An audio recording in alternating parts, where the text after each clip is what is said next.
Pessoal, eu estou tendo aqui a honra de receber no nosso Agro no Rádio o Rafael Filho, que é assessor técnico da Comissão de Aves e Suínos da Confederação da Agricultura e Pecuária do Brasil, a nossa CNA. Nós temos aqui um assunto da maior importância, que é a gripe aviária, certo? Rafael, eu queria que você desse para a gente aqui um panorama de como é que está acontecendo isso no mundo. No Brasil, felizmente, até onde a gente sabe, não tivemos nenhum caso de gripe aviária ainda. E o que está sendo feito, como é que está a situação no mundo e como é que o produtor pode se prevenir em relação a isso. O que o produtor deve fazer para evitar que haja contaminação lá nos galpões dele, na produção de aves, de ovos, etc. Uma boa tarde para você, um prazer estar aqui contigo. Boa tarde, Marcelo, boa tarde a todos que nos ouvem. Primeiro, eu agradeço o convite para poder hoje tratar aqui desse assunto tão importante, como você comentou. Acho que a importância do assunto ela vem em função da posição do Brasil como um grande produtor e exportador de frango de corte, também um grande mercado para os ovos, né? Então essa questão econômica e social que representa a atividade no país. Só para trazer aqui alguns números, né? A produção de frango ocupa a 4ª posição, na hora que a gente analisa o valor bruto de produção, e no caso os ovos ficaram aí na 10ª posição, considerando os dados do ano passado. Então isso significa geração de renda... Posição mundial, né? Não. O Brasil é o 4º produtor mundial? Não, estou falando da importância da produção de frango dentro do contexto das sim. produções agropecuárias, né? Correto. Então a gente tem lá a soja, a bovinicultura, liderando esse ranking, e a produção de frango ocupando a 4ª posição em termos de valor bruto de produção. Ou seja, quanto que vale essa produção dessa espécie, no caso o frango. E o ovo ocupando a 10ª posição. Então tem um contexto econômico e social bastante importante em termos de geração de renda. Normalmente são pequenos e médios produtores, né? Então acho que essa seria a importância hoje econômico-social dessa questão. E um ponto aqui que a gente destaca, como você colocou, é que o Brasil não há registros de casos aí confirmados da influenza aviária ou gripe aviária, né? Então, dentre os grandes produtores mundiais, os grandes players que a gente fala aí, o Brasil é o único que ainda não registrou nenhum caso da gripe aviária aqui no país, né? A influenza aviária ou gripe aviária é uma doença causada pelo vírus influenza A de alta patogenicidade, então a transmissão é bastante rápida, né? E ela acomete aí aves, mamíferos, e o ponto principal aqui são as aves silvestres, que normalmente o que a gente viu aqui as aves migratórias, né? Essas aves que, tipo andorinha e outras aves que vão e voltam por aí, né? Isso, os patos, gansos também, normalmente que fazem a migração do hemisfério norte nesse período do ano aqui para o sul, em função do calor, né? Claro. E retornam agora a partir de abril, maio. Então, é importante destacar que o Brasil está nessa rota das aves migratórias, e acho que chama atenção também casos mais recentes agora na Bolívia, no Chile, no Peru, Sim. E mais recentemente ainda no Uruguai e na Argentina, ou seja, cada vez mais próximo da nossa fronteira, né? Claro. E em função desse destaque do país dentro da o Brasil, na América do Sul, só não faz fronteira com o Chile e com o Equador. Com os outros, todos os países, a gente faz fronteira, né? Exatamente. Então, qualquer episódio que tenha num país vizinho que não seja o Chile ou o Equador, está na nossa fronteira, né? Exatamente. Hoje a gente tem aí o Centro-Oeste como um grande produtor de aves no sistema integrado, e o sul do país, ou seja, a gente está falando ali justamente de fronteiras com a Bolívia, Uruguai, Argentina, as mais recentes confirmações. Agora, vamos falar direto aqui com o produtor, o meu amigo produtor rural, meu irmão produtor rural, minha irmã produtora rural, que está ali 365 dias por ano, ligado na produção dele de frango, por exemplo, ou de ovo, ou dos dois, né, ou uma produção integrada.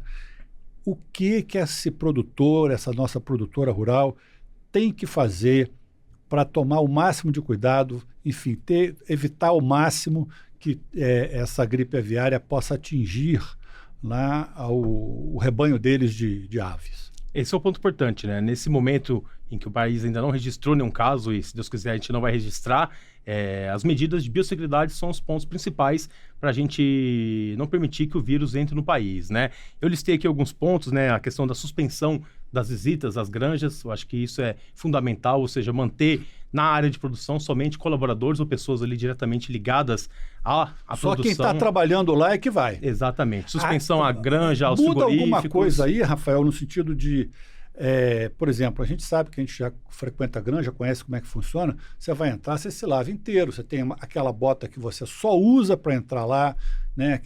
Aquele macacão que você só usa quando você está dentro do galpão, quando você está tendo acesso à granja, né? Você não usa aquela roupa fica lá guardada, né? Ela é desinfetada, etc. Muda alguma coisa nesses procedimentos padrões, nessa maneira de trabalhar? Tem alguma coisa que precisa ser acrescentada? Enfim, o que você recomendaria? As boas práticas de higiene e de produção animal, elas continuam, né? Essas medidas que você colocou, Marcelo, elas são fundamentais pensando no colaborador. Agora, pessoas estranhas, pessoas de fora, terceiros, a sugestão aí, a recomendação é que sejam suspensas as visitas mesmo, né? Então essas medidas elas vão ser mantidas para o colaborador, para o funcionário. Agora, terceiros, pessoal de fora da granja, a recomendação é que não receba visita nesse período, né? E também ter o controle de sanidade da pessoa que está lidando com os animais, né? Isso, e também daquele pessoal que frequenta a granja ali no dia a dia, por exemplo, na parte de insumos, o técnico, claro, os veículos mesmo também da propriedade. A recomendação é que seja feita a desinfecção desses veículos, dos equipamentos, visando aí também o controle da doença. Certo, com os mesmos, já que são usados normalmente, os mesmos produtos para desinfetar que são usados normalmente já, né? Exatamente. E um ponto importante, Marcelo, destacar aqui é justamente também a manutenção aí, a checagem de forma rotineira de equipamentos que vão impedir esse contato da ave de produção com o animal silvestre, por exemplo, as telas de proteção. Então vale a pena também, nesse momento, você atentar em algumas granjas questões maiores que eu tive a oportunidade de conhecer, a gente vê que tem vários estágios desse isolamento com as telas, né? Que até chegar no galpão propriamente dito. Às vezes você tem 3, 4 estágios de isolamento ali, tanto em cima, no teto, quanto aqui a paredes de tela, né? Que a gente vai vendo que realmente aquele galpão fica isolado, né? Isso aí é uma medida que, ao meu ponto de vista, é muito importante. Agora, tem um detalhe nisso aí que eu queria te perguntar, porque essa semana o jornal New York Times deu um amplo destaque sobre isso nos Estados Unidos, que já matou milhões de frangos nos Estados Unidos. O preço do ovo nos Estados Unidos subiu 70%, quer dizer, uma coisa realmente muito grave, né, na minha opinião. E eu queria perguntar para você o seguinte: eles estão dizendo que essa contaminação também se dá pelas fezes de animais silvestres, de aves, né, que podem defecar, por exemplo, no teto ali. Teria alguma maneira de evitar que esse tipo de coisa aconteça? Ou como é que você previne que um passarinho, uma gaivota ou qualquer bicho, qualquer ave migratória possa fazer cocô em cima da tela e esse cocô cair dentro do terreno onde ele não deveria estar, né?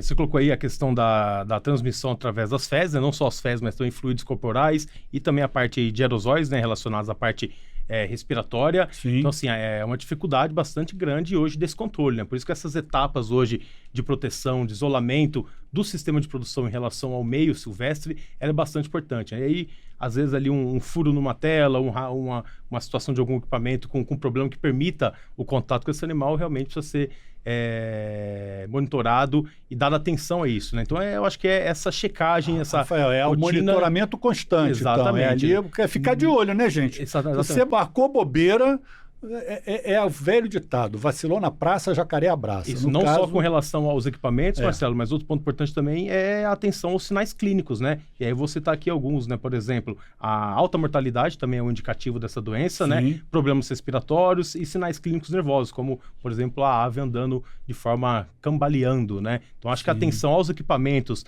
e aos sinais também são fundamentais. E aí, a recomendação também é com relação à notificação, né? A partir do momento que você tenha algum desses sinais, que seja feita aí a comunicação ao serviço veterinário oficial, né? Claro. O mais rápido possível, para que seja feito toda a parte de coleta de material para análise, enfim, para verificar a ocorrência ou não. Tudo que ele falou é muito importante, mas a coisa mais importante que ele acabou de falar aqui: muita atenção, muita vigilância. Não perca o monitoramento das coisas, não perca a rédea da situação. Se você soltar a rédea, a gripe vem a galope.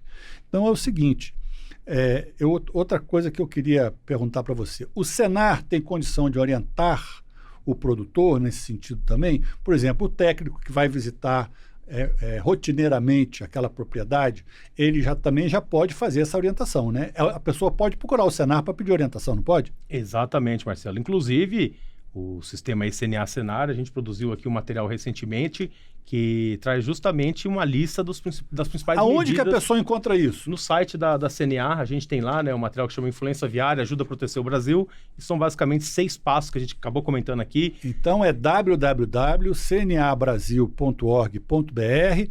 Vamos lá na área onde está influenza aviária. Exatamente. É Só digitar lá influenza aviária e fazer uma busca que você vai ver o material que foi elaborado pela CNA em parceria com a BPA, que traz justamente essas medidas hoje de prevenção, pensando na situação do Brasil. E na situação que nós estamos hoje, né, eu acho que a orientação é, de fato, proteger, atender essas medidas de biosseguridade, não só nas granjas, né, mas também uma fiscalização maior na parte de portos, aeroportos, nas fronteiras secas aí do país, aqui na América do Sul, com os países que já, principalmente aqueles que já registraram casos. Então, acho que é um conjunto de ações que são fundamentais para a gente manter esse status. A pessoa que come um ovo de um frango que, porventura, esteja com gripe aviária, ela tem risco de contaminação? Não há risco de contaminação, tanto pelo consumo do ovo, tanto como pelo consumo da carne. A preocupação, quando a gente fala em influenza aviária, é justamente esse impacto no sistema de produção em função da alta mortalidade e todos esses prejuízos que a gente vê que são causados das atividades. Você citou o exemplo dos Estados Unidos, né,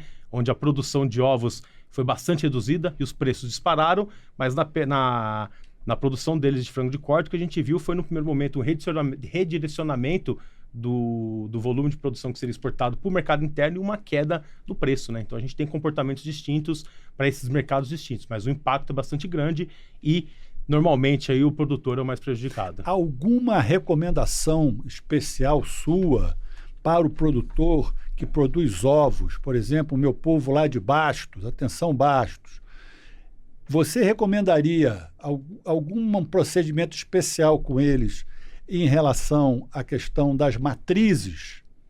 Não, Marcelo, acho que de maneira geral, todas essas medidas que a gente falou aqui, né, de evitar suspender as visitas, fazer a desinfecção de veículos, equipamentos, essa checagem, esse monitoramento rotineiro da situação dos equipamentos, dos sintomas nas aves, isso aí tudo vale para frango de corte, seja a produção do animal em si, de ovos férteis, ou até mesmo a produção de ovos para consumo. Então, as medidas valem aí, de maneira geral, para a avicultura, seja no sistema integrado, no sistema mais também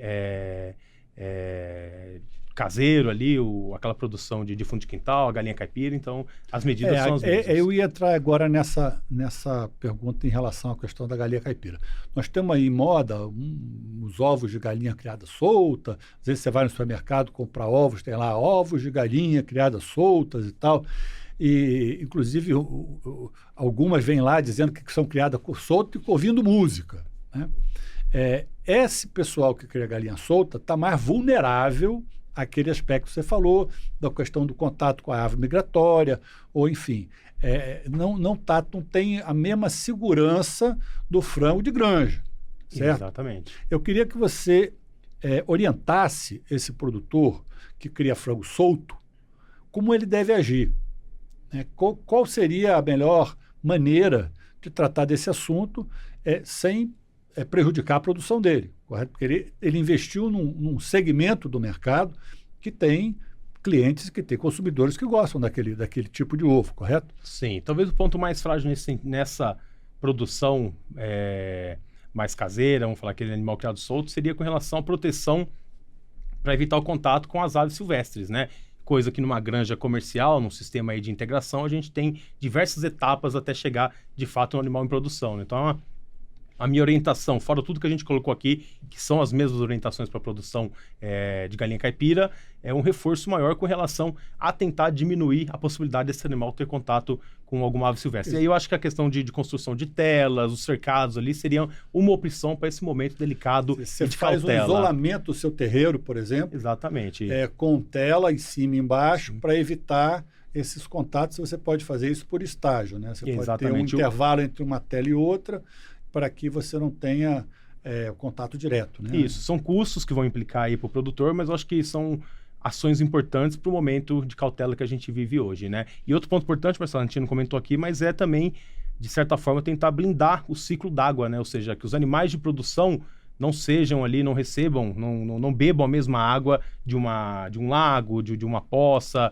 onde algum animal silvestre possa ter tido contato ou bebido ali, né? Lembrando que as transmissões aí ocorrem de forma direta ou indiretamente, então não só pelo aerosol respiratório, fezes, o fluido corporal, mas também através de águas ou objetos contaminados, né? Então você também blindar esse ciclo d'água, fornecer para as aves somente água tratada e não deixar o animal ter acesso a rios, lagos, é fundamental também. Isso, porque aí transmite direto, né? Exatamente.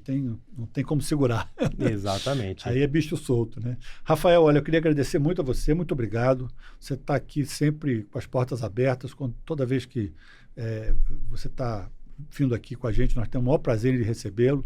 E muito obrigado por todas as informações importantes que você acabou de passar para nós.